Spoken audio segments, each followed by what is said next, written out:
Welcome to the original Loretta Brown Show, radio to open the heart, heal the soul, and awaken the consciousness. Good morning, Mr. Benny. I feel like I'm clearing my pipes. I know, you good? You good over there? Like you're getting ready to hit up the old stage in the Grand Ole Opry or something. I know. Like, come on. Right. You know, where I was hanging out in the green room, I'm like, hey, okay, here we go, right? It happens. Yeah. Well, we're almost at the end of August. September is right around the corner.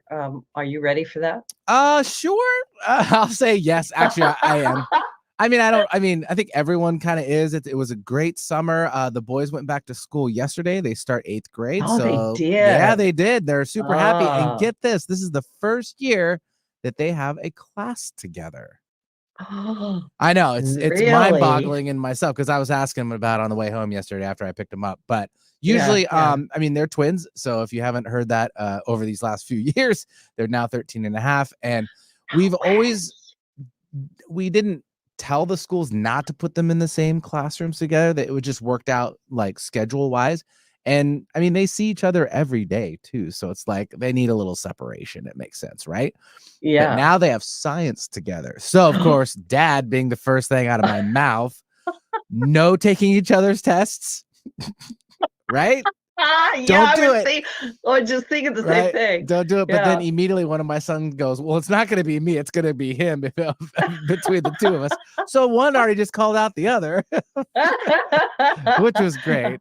But no, I'm really happy for them. And it's going to be a great year in front of us for 8th grade. 8th grade. I can't believe it. How tall are your boys now? They haven't hit. I think they're like 4'10", maybe 4'9". I mean, they're not. I kind of was around that too at their age, and then I had a huge growth spurt. Actually, after high school, I grew another like 1.5 feet in college. So did you really? Yeah, I did. I was late. I ended up being 6'1", and I was like barely 5'11" leaving. So yeah, it was pretty cool. Yeah, that I think that is cool. Yeah, did I say 1.5 feet? I meant a couple inches. I meant that's what I meant. Yeah, you said a 1.5 feet. And I was like, wow. I just impressed myself. Didn't even know I could do that. You got up every day and you were like 4 inches taller. Yeah, I know. Right? That would hurt, I think. Oh my gosh, where's my math? Yeah. Well, I'm excited for it, and for all of the people that either your kids are already gone back. Some people are waiting until after the weekend, Labor Day. Yeah, our school districts around here, they decided to start the week before Labor Day, which I still don't think that's kind of necessary. I think they should just start afterwards and give the kids one last hurrah. But hey, that's what they want to do. That's what they want to do. I kind of feel the same way. Yeah. And just it's okay. September is fine. Yeah. You can do it then. Sure. Yeah. So yeah. Well, for all those people that the kids are getting ready to go back, you're going to really want to pay attention to this show because we have a great subject. And I'm going to do a real quick check-in with astrology, even though there is massive astrology going on. But just hang in there. It's been quite a roller coaster this month. Oh, I need to say this. I forgot to introduce myself. I'm Loretta Brown. I'm the owner of Reiki Oasis, located right here in Seattle for 30 years.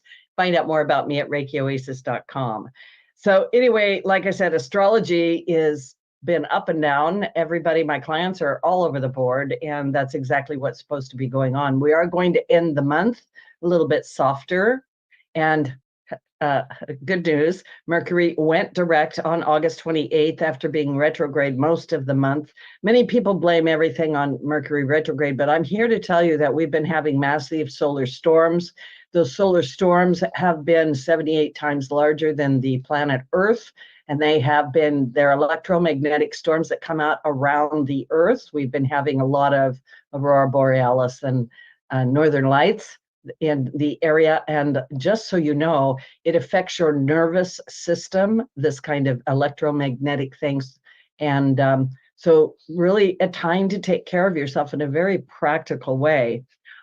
Yesterday, we also had a lineup of 6 planets known as the Planet Parade. My joke was it looks like the planets are getting their ducks in line for something. And we had an alignment of Mercury, Mars, Jupiter, Saturn, Uranus, and Neptune. So powerful stuff. It's getting ready, right? You're going to be finding all kinds of signs, synchronicities, deja vu, vivid dreams, and possibly even some prophetic dreams, which some of my clients have been talking to me about. Today, August 29th, Venus moves into its ruling sign of Libra, and Venus loves being in Libra. So it's softer. And I invite everybody to, spend some time with those people that you love. Surround yourself with beauty. This is a time of compassion and forgiveness. Allow yourself to let go of resentments, because we're going to head right into September without any sort of like all steam ahead, whatever it is we say, because in September, we have a Pisces lunar eclipse on the 17th. Pisces, and its sister eclipse will be on October 2nd. And this is the end of a 2-year period of eclipses that have been rocking the world and kind of blowing things open.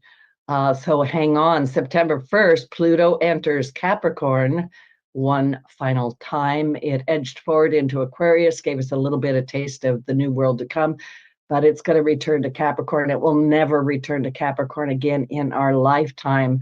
So it's kind of a significant period that's going to culminate everything that's been happening since 2008, when Pluto first entered Capricorn as the planet of death and rebirth. This move by Pluto will guide us to reflect on all of the deaths and endings and rebirths and destructuring and structuring and all kinds of things that we have moved through since 2008, which was back when the housing market fell, right? Capricorn is top-down corporate type energy, and so it is it's collapsing. The structures are collapsing and new structures are rising. So we may find ourselves wrapping up a chapter from this time, or perhaps recognizing just how much we have evolved. On a global level, Pluto moving back into Capricorn can expose corruption, especially when it comes to banking, corporations, big business, and the government, law, and I hate to say the word politics, but there it is. And this next week, we've got quite a bit going on. Mercury trine Chiron reminds us painful events can be teachers to help us grow. And the Virgo new moon on September 2nd is going to ground us and help us see the light at the end of the tunnel. But please be aware of the fact that we are headed into all kinds of stuff. September 3rd, Mars in Gemini squares retrograde Neptune. And if someone has been deceitful or unclear in their motives, Mars will reveal it and bring swift action. And on September 4th, Venus conjuncts Black Moon Lilith and the South Node, boosting the strong wave of feminine energy that is being offered. Black Moon Lilith is very destructive and yet creative, because those things always go together. And where there is destruction and chaos, Venus helps us create something new. So pay attention to what's going on. I kind of have a funny way of saying things, and I'm like, I kind of feel like, Mama's walking in the room and she is flipping the light on going, what's going on in here? So, and then giving us love along with us. So we are the co-creators of this, and hang in there, everybody. Take long, deep breaths. I have the most amazing guest today. I'm so excited about this show, and I already know it's not going to be long enough. My guest is Zen Honeycutt, activist and founding executive director of Moms Across America. Zen is first and foremost a mom. She's also an activist, a speaker, an author, the founding executive director of Moms Across America, and co-creator of Mothers Across the World with Dr. Vandana Shiva. While heading Moms Across America, Zen initiated the first testing for glyphosate in tap water, breast milk, and urine, and spearheaded the nonprofit successful petition to Costco to remove Roundup from their shelves. Yay! Yippee! Zen Honeycutt is the author of a great book called Unstoppable, Transforming Sickness and Struggle into Triumph, Empowerment, and Celebration of Community. She is the director of a short film called Communities Rising and the co-founder of the recently launched program, the Neighborhood Food Network. Zen, welcome to the show. Thank you so much, Loretta, and thank you to all your listeners everywhere. It's great to be with you. Yeah. I want to just jump right in there. I'm if I say what is glyphosate, I have a feeling you have a lot to say about that. So let's just start there, right? And Sure. somewhere bring your story in. Yeah, please. Sure, I'll keep it short. I never thought I would be saying the word glyphosate.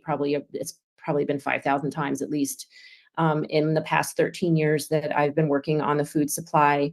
I am formerly a fashion designer and went to art school, yes, and then I became an entrepreneur with natural wellness products that were lavender based.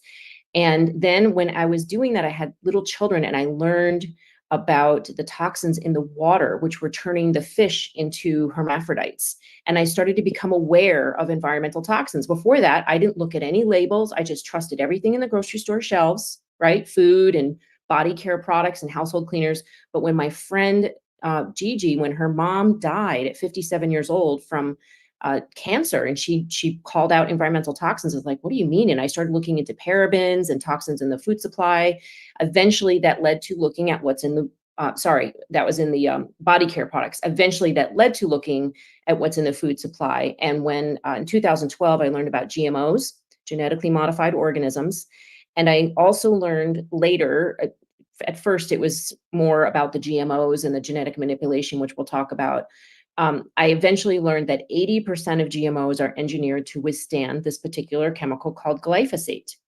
And it's one of the active ingredients in Roundup, Ranger Pro, right? There's 750 brands now that contain glyphosate in it.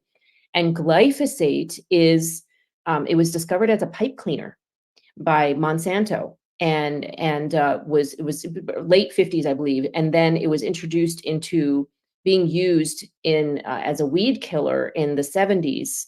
So it's been around for over 40 years now, used in farming. But in the late 1990s, they decided because glyphosate kills pretty much everything that it comes in contact with, and it does that in a couple ways, I'll tell you in a second. They needed to engineer the crops in order to withstand glyphosate, right? So they genetically engineered corn and soy and sugar beets to be able to withstand the spraying of glyphosate on it so that the weeds would die, but the crop wouldn't, right? And so therefore it has become the most widely used herbicide in the world. 280 million pounds per year are used on our food supply just in America alone. 20 million pounds are used in our streets and sidewalks. Yeah, and how glyphosate works is it's a chelator. That's why it was a pipe cleaner, meaning it grabs onto and makes unavailable the vital nutrients of any living thing it touches. It can grab onto heavy metals and bring them into the water, right? So think of Flint, Michigan, GMO sugar cane crops. I mean, sugar beet crops upstream, bringing those heavy metals into the water supply. So it chelates, and that's why it's also used as a drying agent. It kills off the wheat or the peas or the beans and dries it before harvest so that crop farmers can harvest it more quickly. So it's not just used as a weed killer, it's also used as a drying agent. And it's because of the chelating, process. It's also an endocrine disruptor, meaning it disrupts hormones at very low levels, like parts per trillion, parts less than parts per billion. And we, could talk forever about hormone disruption and the problems that can cause to moods and reproductive ability and sperm and, sex hormones and all of that. It's also a antimicrobial, meaning it kills off the beneficial gut bacteria and allows for the proliferation of the pathogenic gut bacteria, such as Salmonella and E. coli. And this is why mood swings show up in people and disruptions to sleep, because you mess with the serotonin and the melatonin that's in the gut. You can't sleep well. You don't feel satiated, meaning you might do more gambling, more drinking, more porn, more, nothing is ever enough. So it disrupts those hormones in the gut that are very important for regulating your entire system and the function, of your organs, how your organs work, your liver, your pancreas, your brain, your heart, all of it. So it's a hormone disruptor as well. And it's also a carcinogen. So it has been shown to be, according to our EPA, the International Agency for Research on Cancer, the IARC, a probable human carcinogen, but a definite animal carcinogen. Last time I checked, we were mammals and animals, humans were in the same category. So yeah. I think the only reason why they came up with that clarification is because of industry pressure and the fact that there aren't supposed to be human studies directly with glyphosate, right? It's not ethical to test pesticides on humans, according to the EPA. but somehow it's ethical to allow pesticides in our breast milk, in our water, in our urine, which is what we found. So a little bit of a hypocrisy going on there. It's also it disrupts the nervous system and causes neurological damage, kidney and liver damage, thyroid damage. And if you're curious more about how it functions and the impact of glyphosate, please go to momsacrossamerica.org and click on our data section. We have hundreds of studies there showing the impact of glyphosate. Okay, I want to back up because I just am sitting here with my mouth hanging open. So a couple of questions. The first one is, so glyphosate is everywhere. It's everywhere. Because it's used so often, it Okay. can be found, yes, in water, urine, breast milk, wine, beer, orange juice. This is we've done testing. The Canadian Food Inspection Agency has done testing. The FDA has done testing, found it in eggs, in dairy, in cookies and crackers and snacks, and goldfish and Cheerios. We just found it in cereals. Well, many people have found it in cereals. It's been found in gluten-free foods. It was 44 out of 46 samples found in gluten-free foods. 100% of fast food samples had glyphosate in it. 93% that we tested, over 40 of them were positive for glyphosate. A baby formula has been found to have glyphosate in it. Vaccines have been found, childhood vaccines have been found to have glyphosate in it because of the animals that eat the grains that are sprayed with glyphosate, and then those animal parts are used in the gelatin or in the vaccines. It has been found on tampons and sanitary products. It's been found in the rain. It's almost everywhere, but much higher levels in conventional foods. Okay, so very low levels, if not at all, in organic foods, but much higher levels in conventional foods. And I want to back up a little bit because I want to make sure I understand this. So you said that certain GMOs were created to be able to resist it or not to be at effect. But explain to me and the listening audience how glyphosate gets into the food, and can you get it out? I mean, great question. My whole life, I thought you could wash fruits and vegetables and pesticides would wash off. That is maybe true for some pesticides, but the thing about glyphosate is it gets into the cells. It gets into the entire plant, and the way it's genetically the way that it works is that it's absorbed. So for instance, almond farmers spray glyphosate around the almond trees to get rid of the weeds if they're conventional almonds. So the almond milk that we tested found glyphosate in it because it absorbs it up into the tree and it ends up into the seeds. And same with grapes. Glyphosate's found. It's not sprayed directly on the grapes or on the almonds, right? It's sprayed on the ground around it as a weed killer, and then it uptakes inside of it. So then also when it's sprayed directly on a crop, like peas, beans, legumes, chickpeas, hummus has been found to be very high in glyphosate.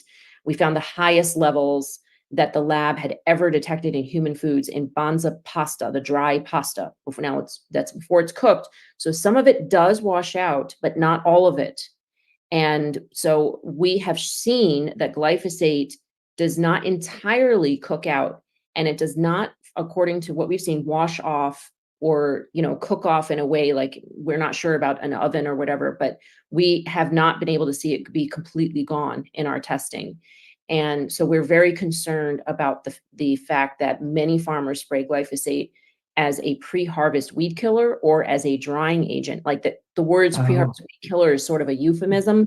They'll say that, but it's really being used as a drying agent. And that's being allowed in the United States. It's no longer allowed in Europe.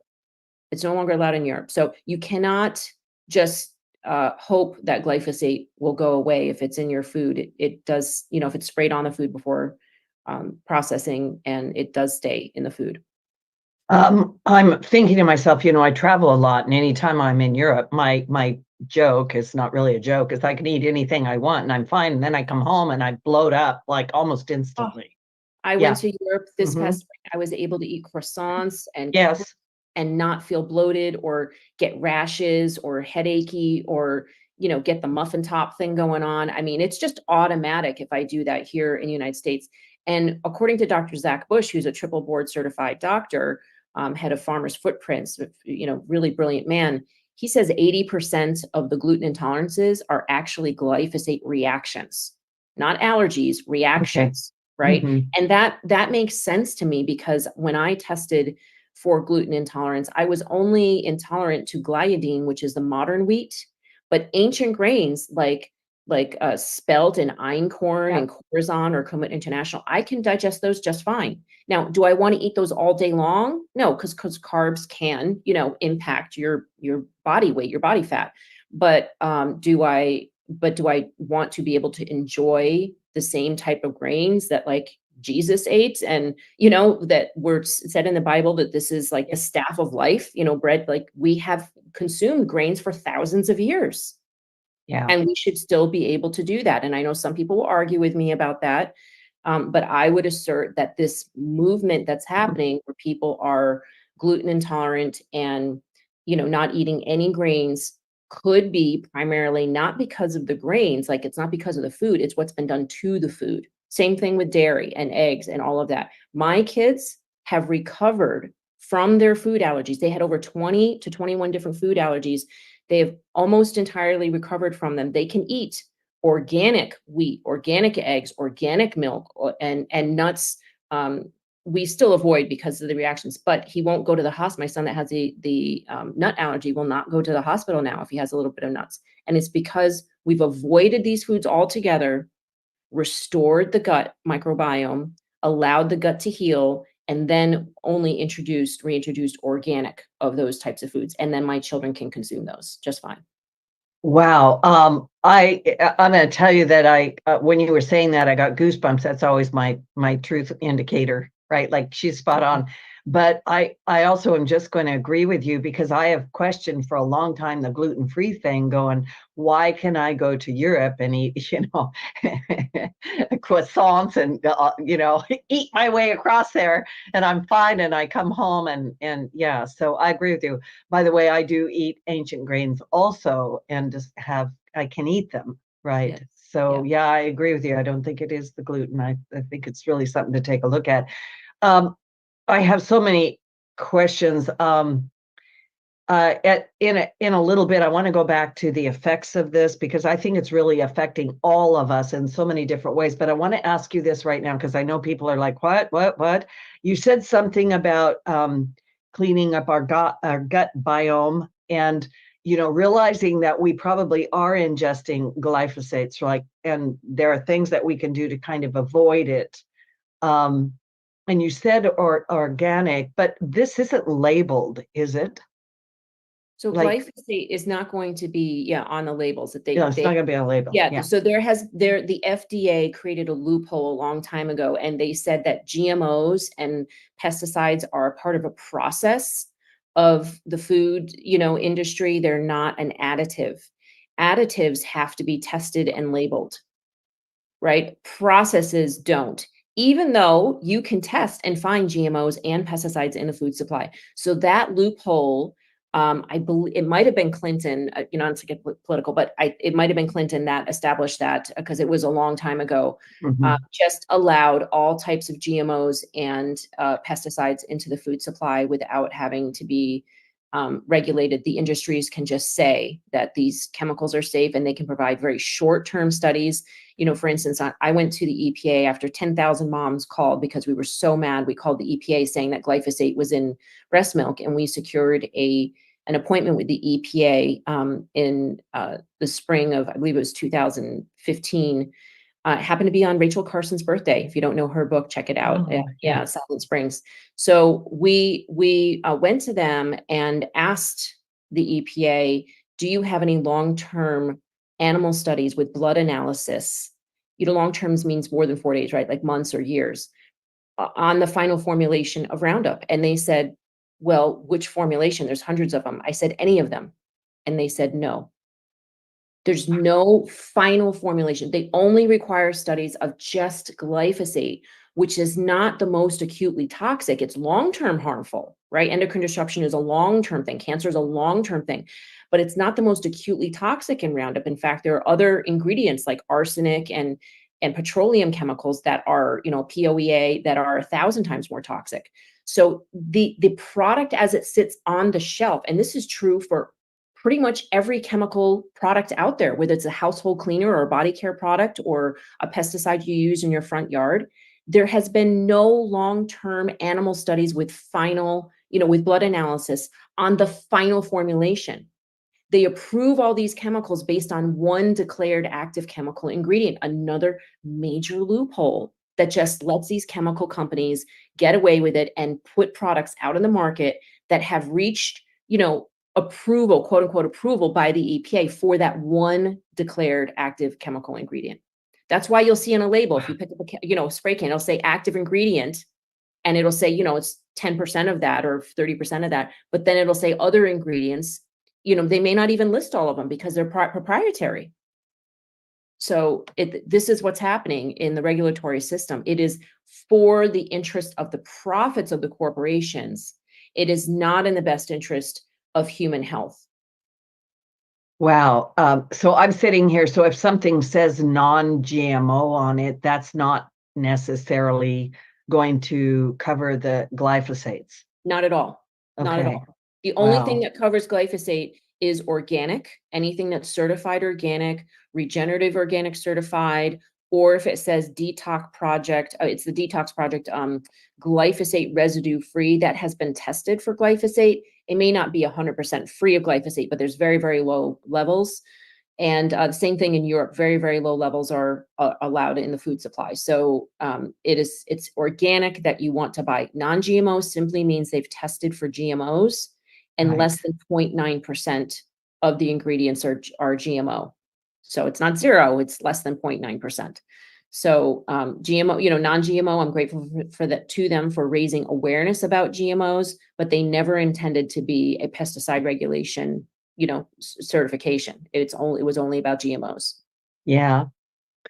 We're going to take a station break, which I would love to just keep talking, but we're going to take a station break. And this is Loretta Brown, and my guest today, Zen Honeycutt,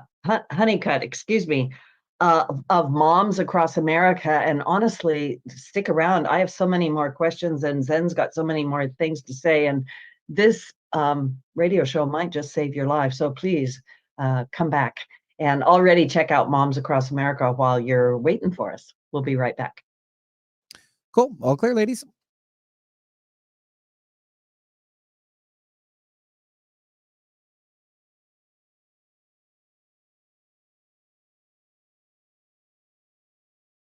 Energy is powerful. It's all around us, mysterious, full of potential. Directing positive, healing energy to raise your vibrational rate through Reiki can change your life. Reiki master Loretta Brown has relieved stress, sadness, anger, and even helped clients lose weight, stop smoking, and end sleep disorders. Worldwide, people have sought out Reiki Oasis. If you want help with your dis-ease, visit ReikiOasis.com. Harness life's energy. Visit ReikiOasis.com today. I'm okay. You're not okay. It's normal to have diarrhea and stomach pains. Sometimes, but not as often as you do.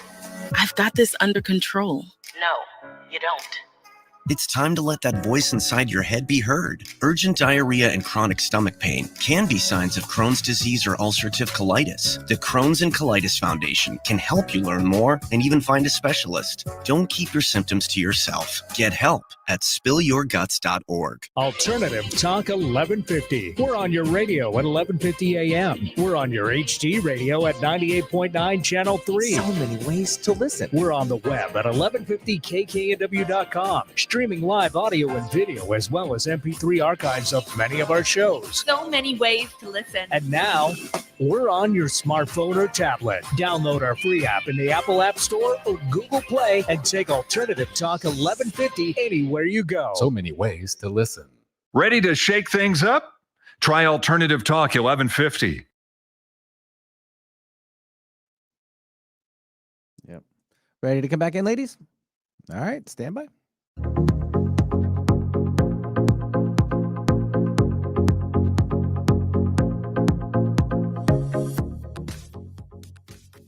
Welcome back to the original Loretta Brown Show. I am The original Loretta Brown. That's how that works. Anyway, my guest today is Zen Honeycutt. Honeycutt. I'm sorry. I want to call you something else, but that's what it is. She is the executive director of Moms Across America. I want to remind people that these shows are archived at the archives for KKNW 1150 AM for the original Loretta Brown show. You can find them there. You can find them at iTunes, Spotify, X, Megaphone, Podcast One. We're all over the place. So please go find it, listen to it again and again, and please connect with Zen on her Moms Across America website. So we are talking about something that is so very important. During the break, I brought up a whole bunch of things, Zen, and I was talking about the realization I'm having listening to you that this glyphosate, right? Mm-hmm. Yes, and many other toxins, but that in particular is interfering with our physical health, our mental health, I think about the autistic or spectrum-y children, the mass shootings, the mental health issues. You can jump in there anywhere you want, Zen. I know you have information.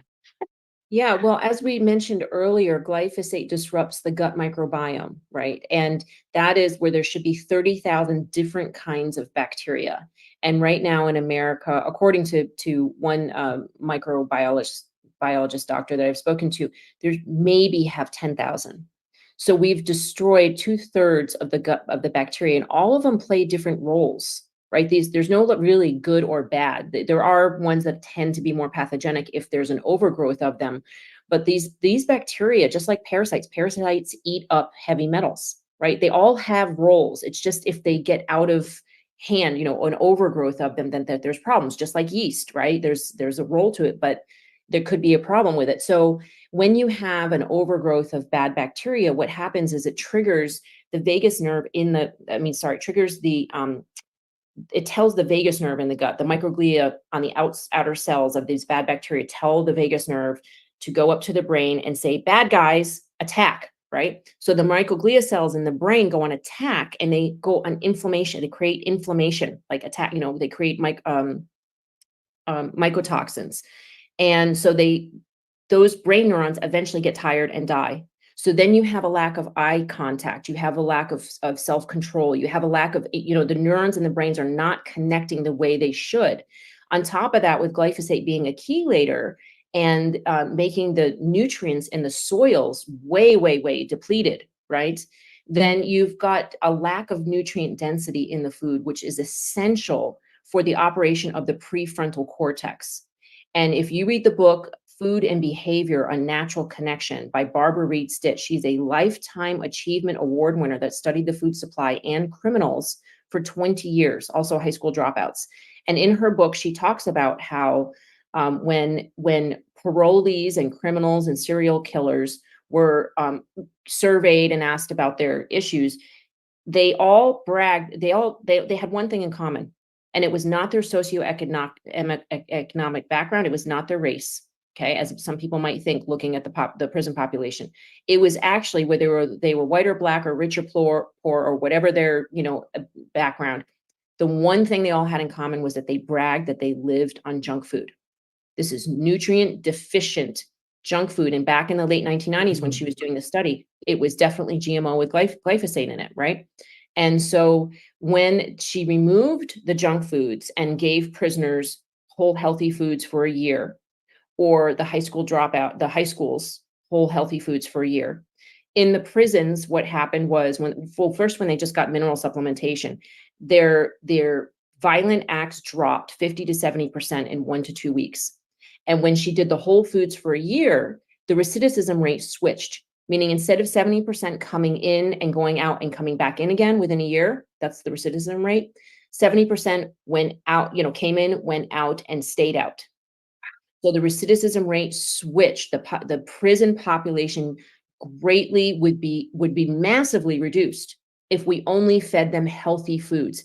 And in the schools, to avoid the prison system getting into the prison system altogether, she studied the high school dropouts. And when they were given, the whole school was given whole healthy foods, and the junk food was taken out, and the sodas and all that, The dropout went from, in a school of 5,000, from 500 down to 14.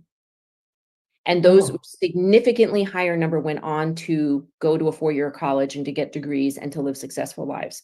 So we know what's going on. And this is echoed by a mom who called me, a Moms Across America mom. And she said, Zen, I need to tell you the story. My son, when he was 8 years old, he had mental health issues. I told the school, they ignored me until one day they called me and said, you need to come pick up your son and bring him home because he just threatened to blow up the school with a bomb and kill everyone in it. And she said, well, I told you he has mental health issues. And they said, okay, we'll send him to a psychiatrist. They finally agreed. The psychiatrist assessed him and said, here's your SSRI, right? Mental health medication. And she said, that's it. Isn't there anything else we can do? And he said, well, have you thought about what you're feeding him? She's like, no, what do you mean? And he said, well, what does he eat? And she said, well, hot dogs, pizza, tacos. She was a low income single mom of 4 children. She was doing the best she could, but a lot of it was fast food, right? Yeah. And so he said, well, you can either feed him organic or you can give him this medication. So she fed him organic. And within 2 weeks, she found a way, because rice and beans, very inexpensive, right? There is a way to eat organic. If you just really minimize, you cut out the processed food and buy whole foods, cut out the sodas, cut out the candy, cut out the chips, very, very expensive foods. So when she fed him organic for 2 weeks, the school principal called her and said, we don't know what you're doing, but that's a completely new human being. Keep doing what you're doing. And she called me the day after the school shooting in Florida. You remember that one? And she said, Zen, I'm calling you because my son is now 17 and I know he could go out to Walmart and buy a gun and shoot up the kids at his school. But he's not going to do that because he is healthy. He's eating organic food. He has friends. He's connected to community. He's working in community gardens.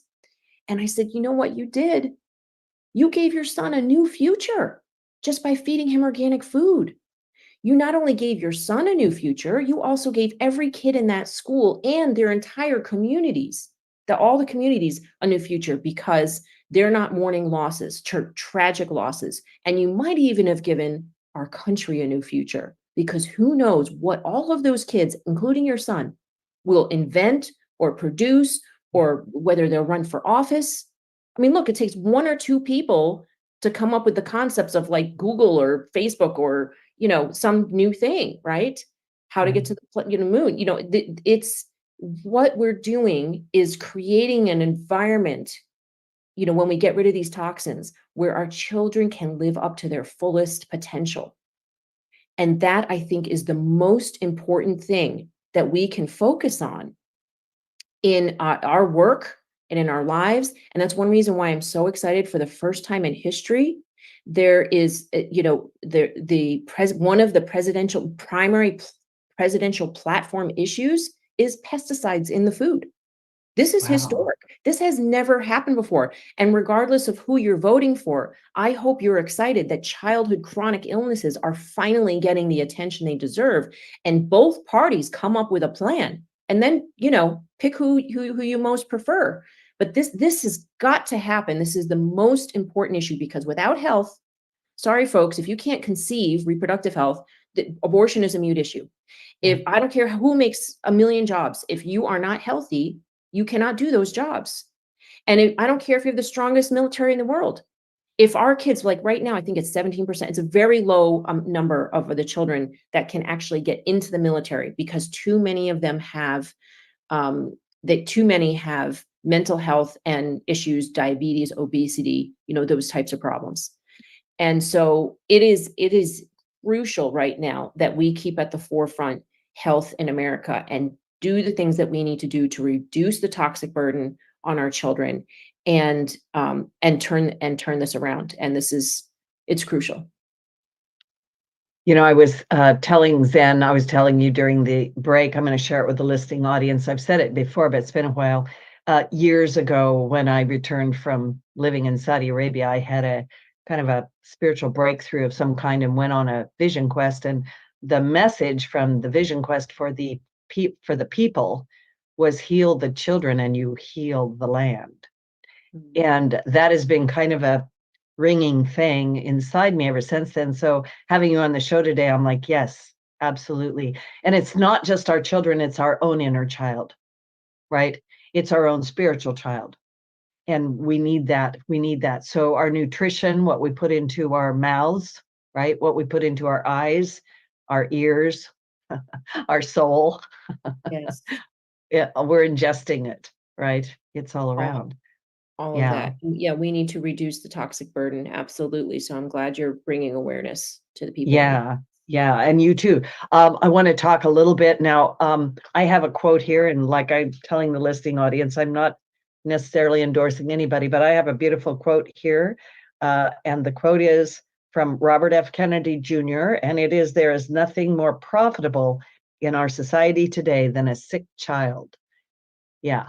So think about that, because, you know, when we're sick, we will spend money on anything and everything to get well. But when it's our children or our pets, you brought that up too, then we are going to go there. So I understand you guys, Moms Across America, you guys are going to go to Washington, D.C. Can you talk a little bit about that? Sure, absolutely. We're headed to DC in September, and we are going to be meeting with senators and representatives of our network, you know, their constituents.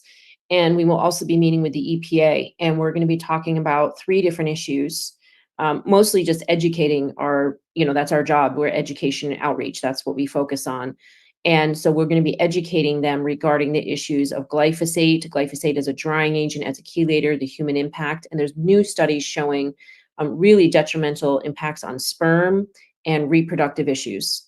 And we have we also have a mental health and a physical health crisis in America. But the reproductive crisis is one that, you know, truly alters the future of our country. When you have, you know, a success rate in vitro fertilization of only 18%, you cannot rely on that. You know, we have to be able to support the future of, you know, of our country through natural reproduction.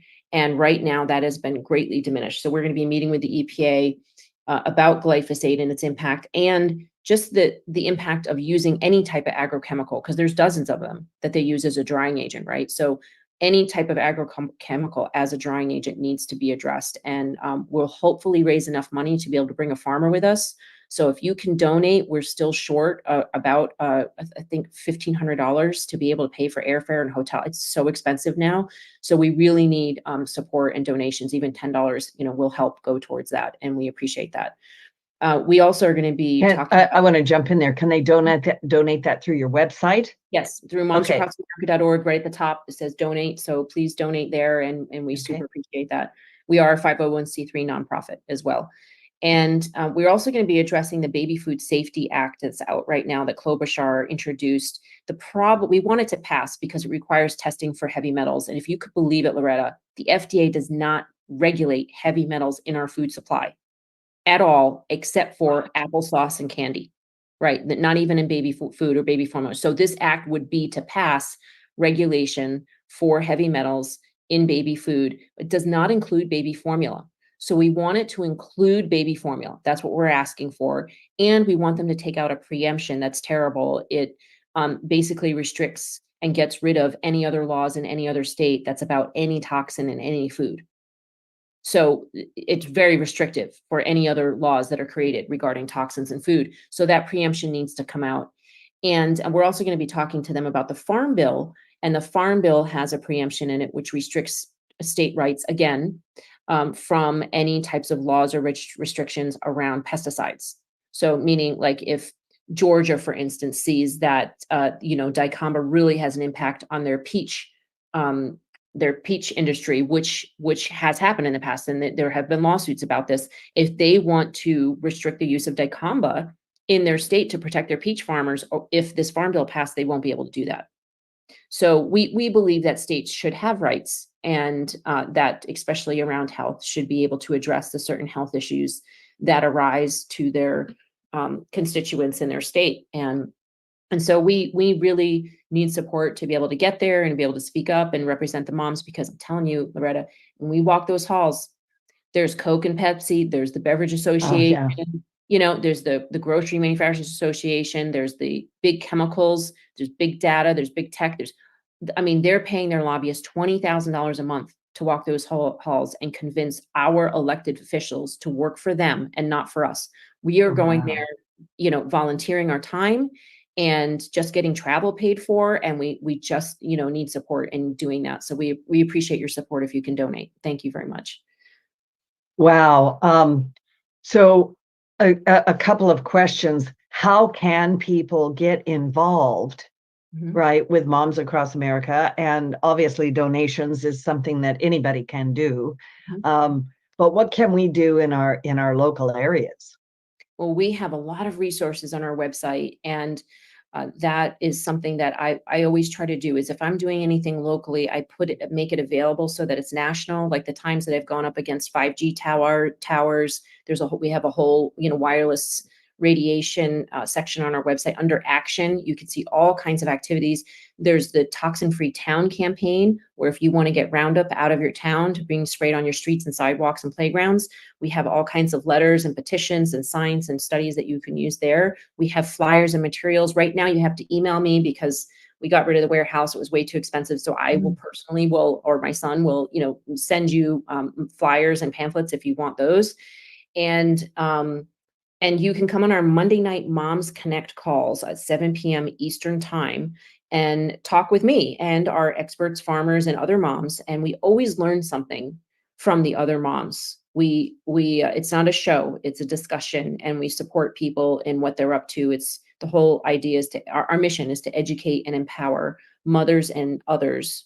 So men are welcome too, with actions and solutions to create healthy communities. So yes, it is called the Moms Connect call because we moms initiated it, but we have several dads that come every single week, and it's fantastic. And we have a farmer, Mark Dudla, who's a regenerative organic farmer from Dudla Farms, that comes on, and he's in his tractor, using an electric weed zapper to get rid of the weeds with an electric, weed zapper with a couple thousand acres of beans and corn and things like that. Yeah. And he's got the video on, and he's on the tractor on our Moms Connect call, and he chimes in about, questions people have around the food supply and beans or corn or, things like that. And he's supplying regenerative organic beans to schools. So Wow. there are bills and grants that have been passed where your school can purchase, these types of regenerative organic products, especially in Wisconsin. That's what's happening. Oops. Right now is that some schools do not have cafeterias where they can actually process and cook the food. Yeah. And So you've done addressing a lot of those issues. Yeah. Yeah, addressing a lot of those issues. I'm thinking, so if anybody listening to this show, what is something that we can do at home, like to improve our gut biome? Okay. Oh, and one other thing I need to mention is that you can do is go to our website and go to our petition under action. Okay. Please sign our petitions. We have a petition to the EPA. We need those signatures within the next week or two so we can submit it to the EPA when we go. We have a petition to Bonza Pasta, where we found the highest levels of glyphosate that have ever been found, in human food from the lab that we tested with in their dry pasta. And we have a petition to to our senators and representatives that we want you to cut and paste and send regarding the baby formula issue. So please get involved and do that. We need thousands of people to do that. I so appreciate it. You can also go to our health solution store and support your health and your family. That also, those purchases support us. That's a fundraiser for us, supports our programs. And you can buy my book. It's also available on Amazon, and that of course supports our nonprofit as well. And that book will give you steps that you can do to support your gut, which I'll briefly address right now. The number one thing to do is to eat organic as much as possible. And if you can't afford all organic, the most important ones to go for are all grains. So any wheat products, any pasta, bread, crackers, cereals that you buy absolutely should be organic to reduce your exposure to glyphosate. And 2,4-D and other types of, toxic chemicals. Also, the GMOs are mostly going to be found in corn products, sugar products like cane sugar or sugar beet products, and soy. So those are the primary ones. That's mostly processed foods. Yeah. So that's why Kennedy mentioned processed foods and pesticides as the biggest thing that he would like to go after in any of the work that he does going forward. And so we're super excited about that. And by going organic, you're reducing the exposure to those chemicals that destroy and disrupt the microbiome, bacteria. That's so important. That's the stronghold of the immune system, by the way, is your Yeah. gut bacteria. Yeah. So if you want to weaken, if you want to strengthen your gut bacteria, if you want to strengthen your immune system, go organic. If you want to sleep better, go organic. If you want to be a better wife or spouse or mother or parent or employee, your moods, if you want your moods to be better, go organic. If you want more energy, go organic. And when I mean organic, I mean 100%. Because here's the thing, if as much as possible, right? If you can afford it. If you imagine, if you were to try to put out a campfire, you can't expect the campfire to go out if you're still putting a teaspoon of fuel on it, right? Mm-hmm. You've got to go 100% in order to let that inflammation die out in your gut and to allow your gut back, the gut, the interior, gut walls heal and for your body to be able to process food. So if you can, try 2 weeks of going 100% organic and see how you feel and see if it might not be worth it to you to continue to do that and adjust your budget.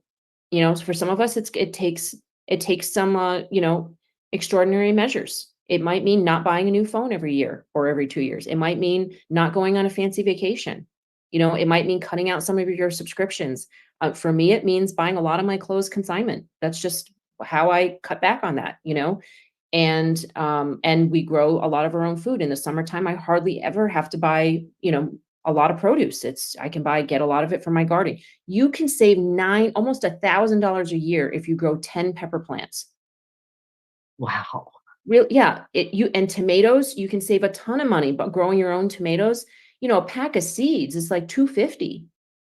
You could get 30 tomato plants out of that. You could have enough tomato sauce for months if you actually, process it. And it's not that hard to do. So we have a growing your own food program called Neighborhood Food Network. You can go to neighborhoodfoodnetwork.com and it supports you in growing your own food. And we have a tool, for instance, that you can click on, you find out what your zone is, your growing zone, your gardening zone, and then click on, it's either a Google or Outlook calendar addition. So on the first day of that month for the whole year, it will add in, okay, now's the month to plant your beans or your tomatoes or your peas or whatever. It will add in an event reminder on the first day of the month of this is what you need to do during this time of year. So particular to your zone, which I love. I've never heard of anybody doing this anywhere. I'm sure if we had charged money for it, we could have made some money from it, but we're offering this as a free service and we encourage you to use that.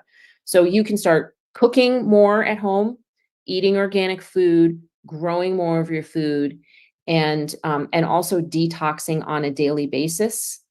And those types of things are, bentonite clay, cilantro, activated charcoal. Sweating is the best way to detox, and it's free. Just go for a run. If you have the access to a sauna, use a sauna.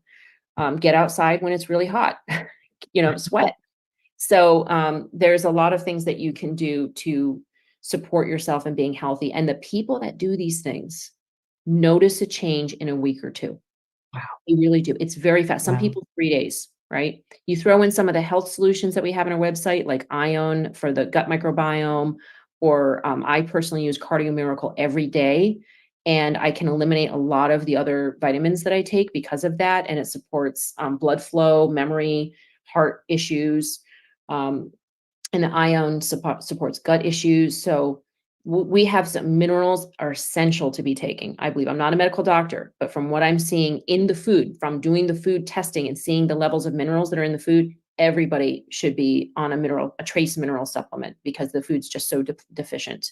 And we don't sell a vitamin, but a good multivitamin that's organic is also important. What do you think about things like kombucha or apple cider vinegar? Absolutely. I happen to know that there's been a yeah. study to show it was done out of Africa, I believe in 2018, that showed that Acetobacter is a bacteria that's found in apple cider vinegar, kombucha, and sauerkraut. And it actually has been shown in the soil, if they were to put sauerkraut juice in the soil, to interact with the other bacteria in such a way that the molecules of glyphosate get broken apart and become non-toxic.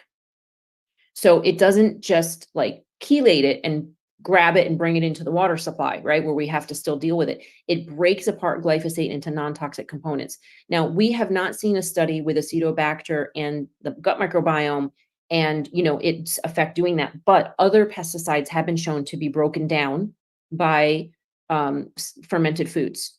So we're just going to assume that what's happening in the soil is going to happen in the gut, in my family anyway. And we have, we always have sauerkraut in our fridge. I encourage my kids to have it, if not every day, at least a couple times a week. And to also consume apple cider vinegar in salad dressing. It's very easy to do. And kombucha, it's expensive, but I almost always have it in the house. I've got to get back to making it by myself because it's very easy to do, to make it on your own. So that's well, yeah, it has been fantastic to have Zen Honeycutt on the show today, Executive Director of Moms Across America. You should check it out. And one last word to the audience then. You know what? The most important thing to do is to believe that you can recover. Your health issues can get better, and to draw the line in the sand. I had a point where I said, I don't care if I have to eat birdseed with my son. We're going to do this. And we did. We got better. We created partnership, and I promised him he would get better. I didn't know how that was going to happen, but I figured out a way and I did it. So make a promise to yourself, make a promise to your family members, and you can recover from your health issues. Thank you. Thank you so much, Zen Honeycutt, and to my listening audience, and to Benny Mathers, you're the best. Thank you so much, everyone. Thank you.